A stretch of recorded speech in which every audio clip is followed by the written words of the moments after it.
Bismillahirrahmanirrahim.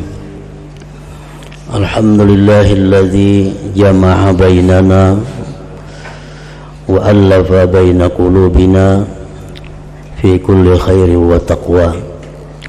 Asyhadu an la ilaha illallah wahdahu la syarika lahu jalla wa ala, wa asyhadu anna sayyidana Muhammadan abduhu wa rasuluhul mujtaba. Allahumma salli wa sallim wa barik ala sayyidina Muhammadin Abi Zahra wa ala alihi wa ashabihi wa dzurriyyatihi wa man ihtada, amma ba'd. Yang kita hormati dan kita cintai para habaib dan para alim ulama, para muhibbin, hadirin hadirat rahimakumullah. Puji syukur selalu kita haturkan kehadirat Allah Subhanahu wa ta'ala yang telah memberikan kita kekuatan, taufik dan hidayah sehingga kita pada malam ini dapat kembali berkumpul bersama-sama. Salawat dan salam kita haturkan juga kepada junjungan kita Nabi besar Muhammad sallallahu alaihi wasallam dan kepada seluruh keluarga, para sahabat, zuriat dan pengikut beliau. Para muhibbin rahimakumullah, yang ke-111 daripada surah Al-Quran, yaitu suratul Masad, surat yang bernama Al-Masad, atau surat yang dinamai dengan Abi Lahab. Surat ini makiyatun, diturunkan di Mekah. Wa ayatuha, dan ayat-ayatnya khamsun, ada 5 ayat.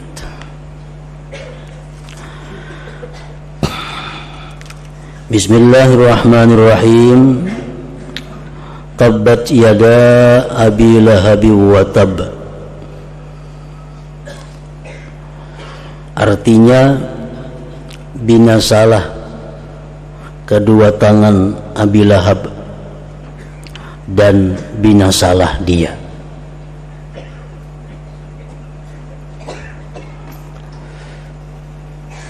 Abi Lahab ini adalah salah satu di antara paman Rasulullah sallallahu alaihi wasallam, namun bukan paman seibu sebapak, karena ayahanda dari Rasulullah sallallahu alaihi wasallam yang bernama Abdullah itu seibu sebapak dengan Abu Talib dan Az-Zubair. 3 orang itu saudara seibu sebapak dari ibu mereka yang bernama Fatimah binti Ammar Al-Makhzumiyah. Sedangkan Abi Lahab atau Abu Lahab ini saudara sebapak dengan ayahanda Rasul sallallahu alaihi wasallam Abdullah tadi. Ibu daripada Abu Lahab ini adalah seorang perempuan Bani Khuzaiyah.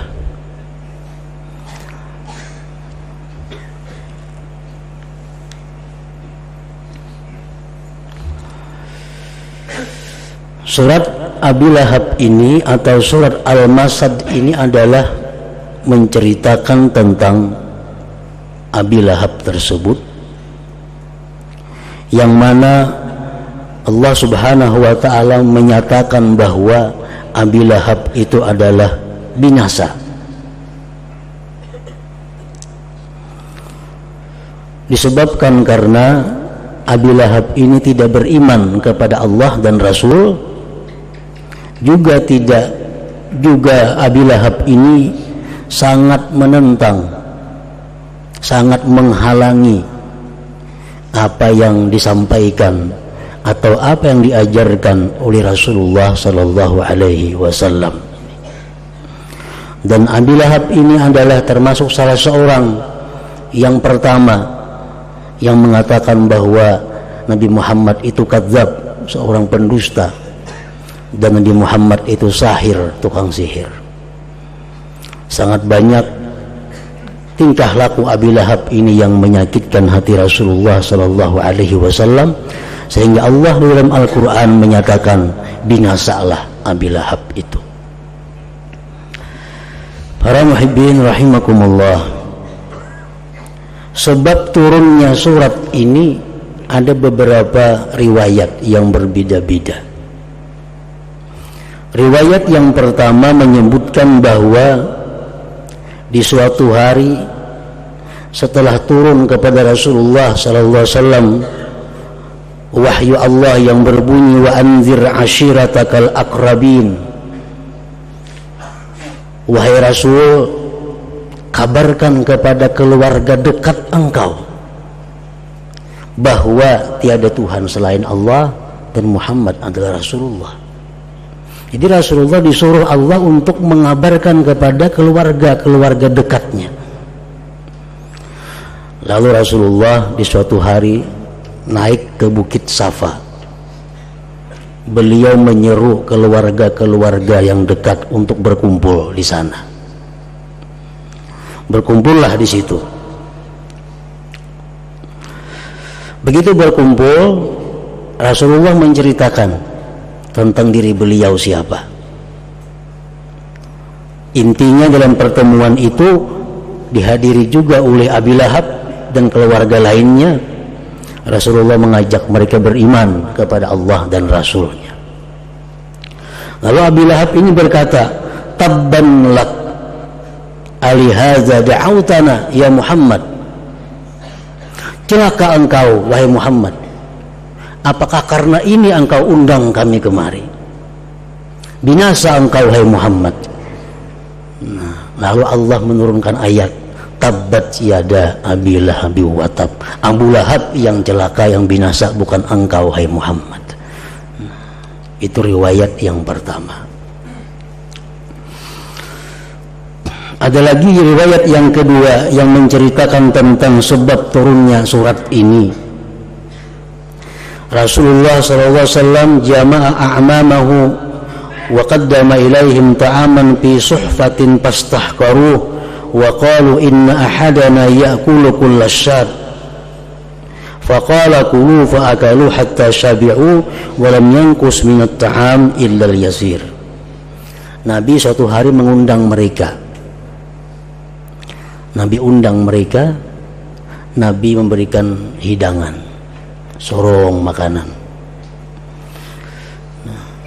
Sedangkan yang diundang ini tokoh-tokoh, pemuka-pemuka. Di antaranya ada Abu Lahab.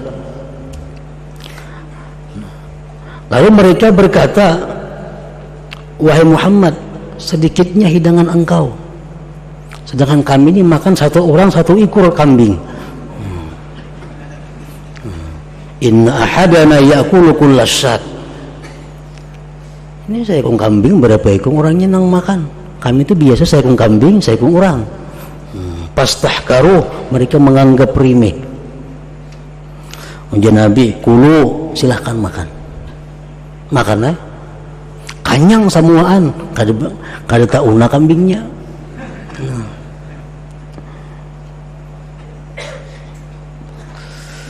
Fa'akalu hatta syabi'u wa lam yankus minat ta'am illa yasir. Mereka makan semuanya dan tidak berkurang dari makanan itu, cuma sedikit berkurang. Ini mukjizat yang ditampakkan oleh Rasulullah sallallahu alaihi wasallam. Nah, setelah makanan itu, lalu mereka bertanya, wahai Muhammad, ada apa engkau manggil kami kemari? Beliau mengajak pemuka-pemuka itu agar beriman kepada Allah dan kepada Rasulnya. Lalu Abu Lahab berkata, menjawab Abu Lahab, wahai Muhammad, pamali in aslamtu, amun aku wahai Muhammad masuk Islam, aku dapat apa? Artinya atau jabatan kah, dimuliakan kah, atau diberi apa, kedudukan apa? Faqala Rasulullah menjawab, malil muslimin, sama dengan muslim yang lainnya. Malil muslimin, sesuatu yang bagi engkau adalah sesuatu yang bagi orang muslim. Faqala Abu Lahab berkata, afala ufaddalu alaihim, apakah aku tidak dilebihkan atas mereka? Kenapa aku sama dengan mereka? Aku orang yang kaya, keturunan bangsawan Quraisy. Faqala Nabi SAW, mujar Nabi, bimadza tufaddalu, dengan apa engkau dilebihkan? Apa kemuliaan engkau? Faqala, berkata Abu Lahab, tabban li hadzal din yastawi fihi ana wa ghairi, binasa, hancur ini agama Muhammad, yang sama dalam agama Muhammad itu aku dan selain aku. Wah, ini agama hancur karena aku dan selainnya sama kedudukannya. Kalau Allah menurunkan ayat tabbat yada abi lahabi wa tab, nah, bukan agama yang binasa, tapi Abu Lahab lah yang binasa itu. Nah, para muhibbin rahimakumullah, riwayat yang ketiga tentang sebab turunnya surat ini. Rasulullah SAW mendatangi khusus ke tempat Abu Lahab. Lalu Rasulullah datang ke tempat Abu Lahab, seakan-akan Rasulullah sangat berhajat kepada Abu Lahab itu, lalu mengajak Abu Lahab untuk berislam, beriman kepada Allah dan Rasul. Rasulullah berkata, in kana yamna'uka al-'ar fa'ajibni bihadzal waqti waskut.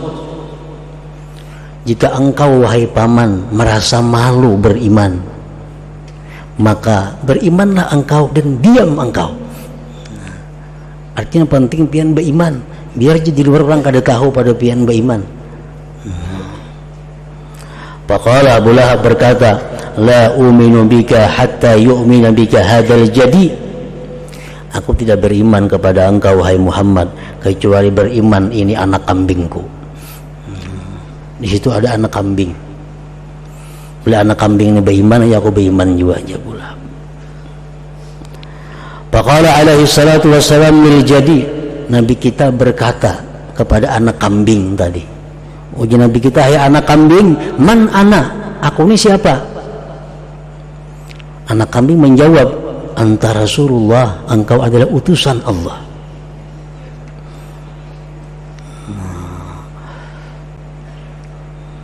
Engkau adalah utusan Allah. Fa'akhadha yada'il jadi wa mazzaqahu wa qala tabban laki athara fiki sihir. Abu Lahab mengambil anak kambing tadi dan merubik kedua tangannya, dan Abu Lahab berkata, binasa engkau kena sihir Muhammad. Nah, lalu Allah menurunkan ayat, bukan anak kambing itu yang binasa, tetapi engkaulah tabbat yada abi lahabi wa tab. Masih banyak lagi beberapa pendapat yang menyatakan tentang sebab turunnya ini surat Al-Masad ini. Para muhibbin rahimakumullah, ayat yang kedua, ma aghna anhu maluhu wa ma kasab, tidaklah mengayakkan dari Abu Lahab hartanya dan apa yang dia kerjakan. Abu Lahab kada sedikit mengeluarkan duit. Untuk apa? Untuk menghalang-halangi perjuangan Nabi Muhammad SAW. Sampai nang bini pun kayak itu juga sama. Tapi apa? Ma aghna anhu maluhu wa ma kasab, tidaklah mengayakkan dari Abu Lahab hartanya dan apa yang dia kerjakan semua sia-sia. Sebab perjuangan Nabi diterima oleh orang yang lain.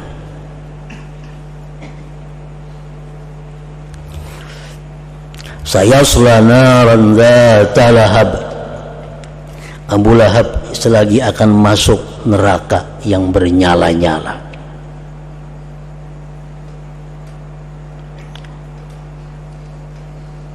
Sayasla naran dzata lahab, selagi masuk ke dalam neraka si Abu Lahab tadi yang bernyala-nyala. Para muhibbin rahimakumullah, di dalam kitab Targhibul Mushtaqin yang dikarang oleh Syekh Muhammad Nawawi Al-Bantani, di situ disebutkan bahwa Abu Lahab ini ahli neraka karena firman Allah menyatakan demikian. Tetapi Abu Lahab ini apabila hari Senin dia mendapat keringanan azab, sampai-sampai dia bisa merasakan telunjuknya itu. Nah, kenapa Abu Lahab hari Senin itu dapat keringanan daripada Allah? Karena Abu Lahab ini pernah gembira hatinya mendengar kabar kelahiran junjungan kita sallallahu alaihi wasallam. Waktu Siti Aminah ibunda Nabi kita melahirkan Nabi kita, di situ ada seorang perempuan yang bernama Suwaibah al-Aslamiyah. Suwaibah ini budaknya Abu Lahab.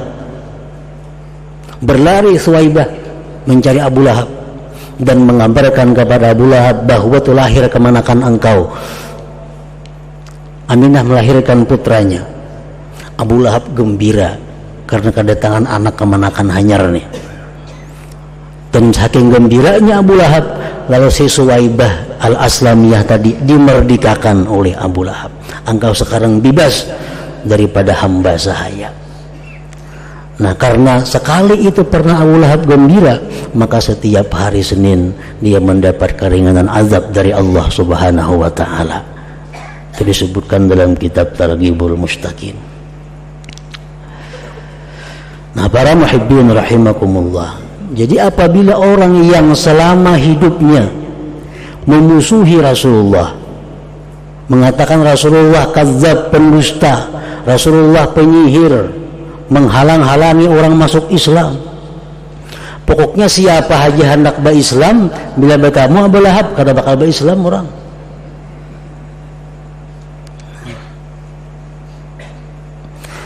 Nah, tetapi karena Abu Lahab ini pernah sekali gembira dengan kelahiran Nabi, dapat keringanan azab.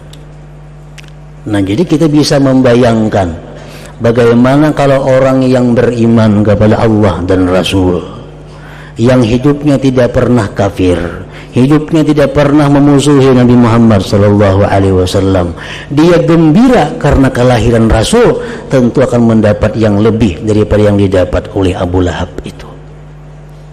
Tentu dia akan mendapat keistimewaan dari Allah Subhanahu wa taala di akhirat nanti, karena dia gembira dengan lahirnya Rasulullah sallallahu alaihi wasallam.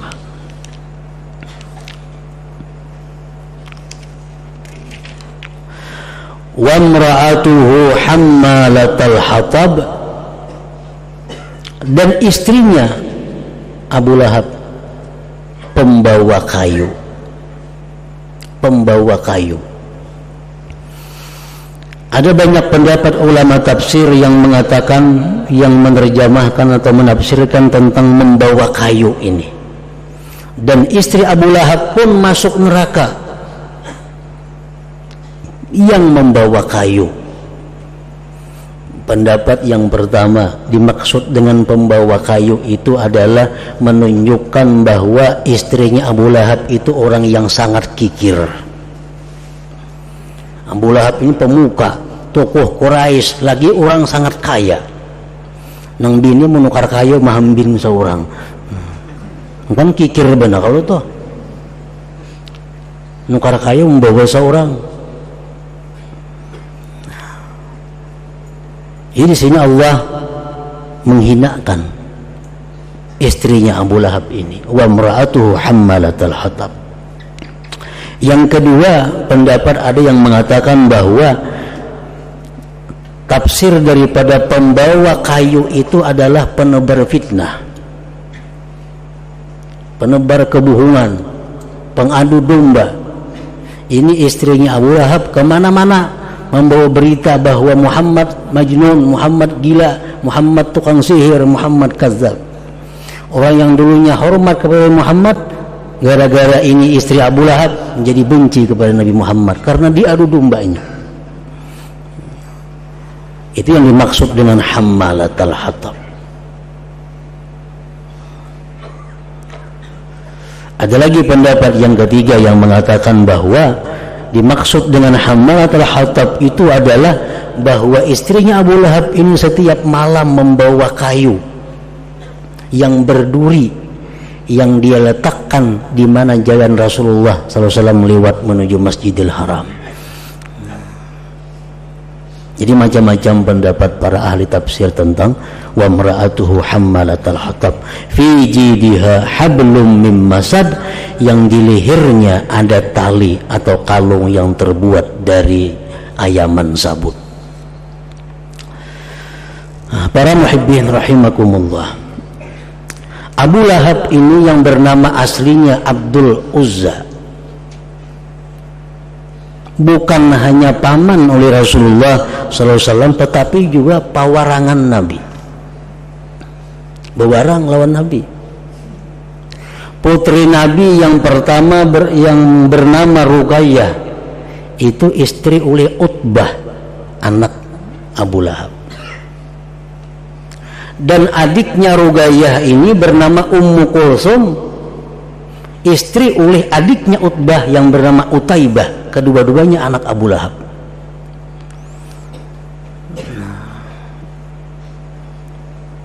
Begitu turun ayat ini, surat ini yang menunjukkan kehinaan Abu Lahab dan istrinya, Abu Lahab memanggil kedua putranya ini dan menyatakan, bila ikam kadang mencerai anak-anak Muhammad itu, ikam kadang kuakui anak lagi ya Abu Lahab.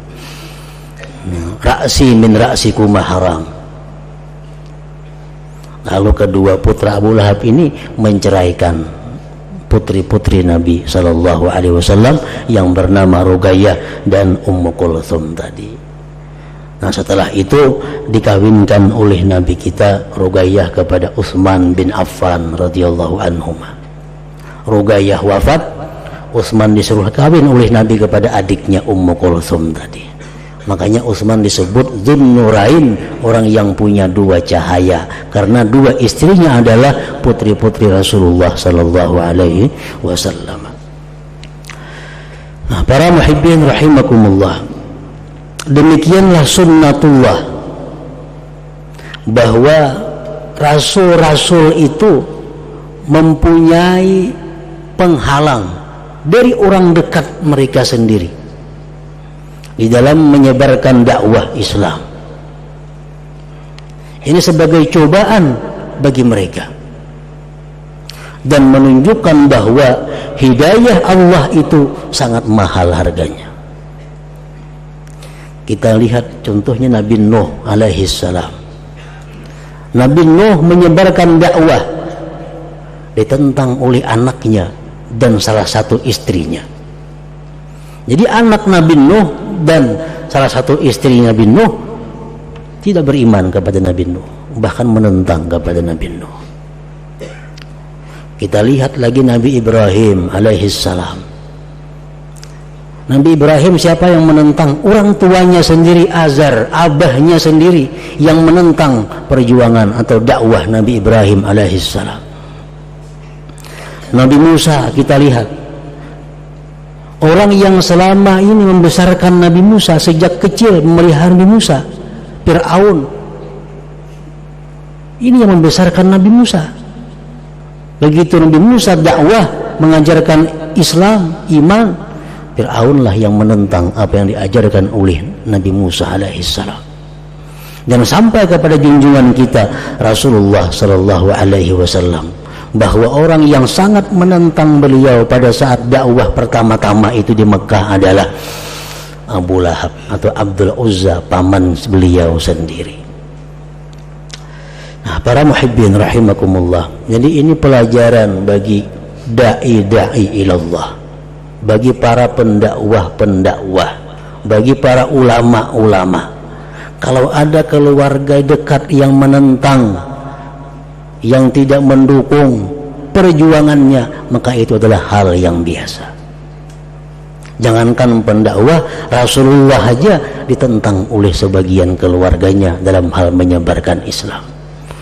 Dan setiap orang yang berdakwah ke jalan Allah pasti ada yang tidak suka di antara keluarganya sendiri, pasti ada yang menghalangi, merintangi daripada orang dekatnya sendiri. Dan inilah sudah sunnatullah yang berjalan kepada hamba-hambanya. Para muhibbin rahimakumullah, selanjutnya yang ke 112 suratul Ikhlas. Sebelum kita akhiri pengajian kita pada malam hari ini, kita membacakan suratul Fatihah untuk Tuan Guru Haji Samsuni yang telah meninggal dunia pada hari ini tadi. Mudah-mudahan amal kebaikan beliau diterima Allah Subhanahu wa taala dan kesalahan beliau diampuni oleh Allah Subhanahu wa taala. Wa ila hadratin Nabi sallallahu alaihi wasallam. Al-Fatihah. A'udzu billahi minasyaitonir rajim. Bismillahirrahmanirrahim. Alhamdulillahi rabbil alamin. Arrahmanir rahim. Maliki yaumiddin. Iyyaka na'budu wa iyyaka nasta'in. Ihdinas siratal mustaqim. Siratal ladzina an'amta 'alaihim ghairil maghdubi 'alaihim waladdallin. Faya ayyuhar rajun minhu syafa'atan sallu 'alaihi wa sallimu taslima. Allahumma salli wa sallim wa barik 'alaihi